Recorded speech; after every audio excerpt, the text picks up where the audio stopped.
আমাদের এখানে রাসূল সাল্লাল্লাহু আলাইহি ওয়াসাল্লামের ঘর তৈরি করা হয়েছে।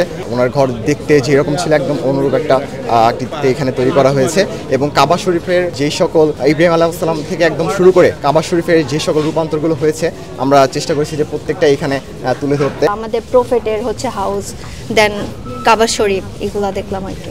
আমি 2 বছরে মানে ক্যাম্পাসে আছি, তো ফার্স্ট টাইম এমন দেখলাম।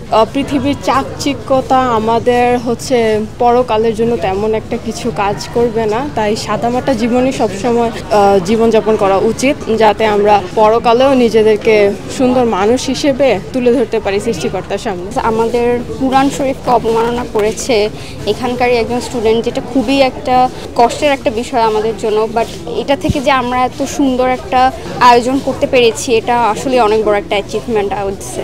আমরা যে এখন এত সুন্দর মতন আমাদের কুরআনকে নিয়ে একটা কনফারেন্স করতে পারছি, এত বড় একটা আয়োজন হচ্ছে, আমরা অনেক খুশি। আজকের আয়োজনটা আসলে অনেক আনন্দদায়ক, কারণ পূর্বে একটা ঘটনা ঘটেছিল, ওই ঘটনাটা খুব বাজে ছিল একদমই। কি বলবো, লাইক আমার ফ্রেন্ড ও হচ্ছে এখানে প্রোটেস্ট করেছিল।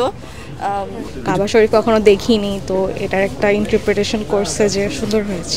মহানবীর যে সাধারণ জীবনযাত্রা সেটা, আর হচ্ছে আমাদের পবিত্র কাবা শরীফ, আর একটা হচ্ছে পাহাড়, আর হচ্ছে একটা কুয়া, এটা দিয়ে খুব সুন্দর করে অর্গানাইজ করা হয়েছে আমাদের এই এক্সিবিশন হলটা। খুবই সুন্দর লাগছে আজকে। সব জায়গায় খারাপ ভালো মিলিয়ে আছে, সো সবাই যে খারাপ এমনটা না, সব জায়গায় একটা ব্যালেন্সই তো থাকে, অ্যাভারেজ। তখন একটা এনভায়রনমেন্টে ভালোও থাকতে পারে, খারাপও থাকতে পারে, আর মানুষ অনেকে অনেক কিছু বলে ভালো খারাপ নিয়ে। আজকে খুব ভালো লাগতেছে, আমাদের ক্যাম্পাসে ফার্স্ট টাইম হয়তো এমন কিছু হচ্ছে। আমার কাছে মনে হচ্ছে যে না, এটা অনেক ভাগ্য করে আমরা আজকে করতে পেরেছি, এটার জন্য আসলে অনেক বেশি আবেগ আপ্লুত যেমন হচ্ছে, আমার মনে হচ্ছে যে না, কান্নাও পাচ্ছে। সো আসলে এটার জন্য অনেক বেশি excited.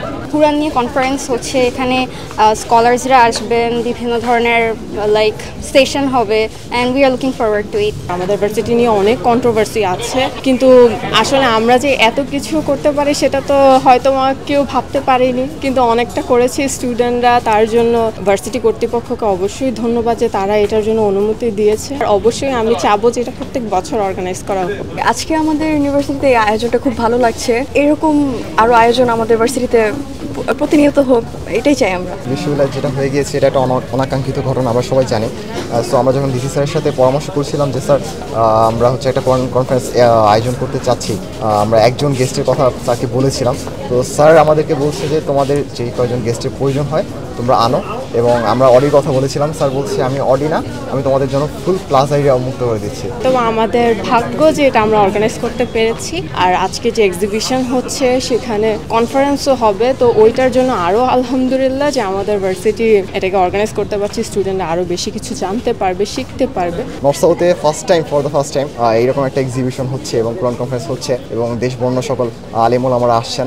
So it's like dreams comes true. So আল্লাহর কাছে শুকরিয়া অবশ্যই।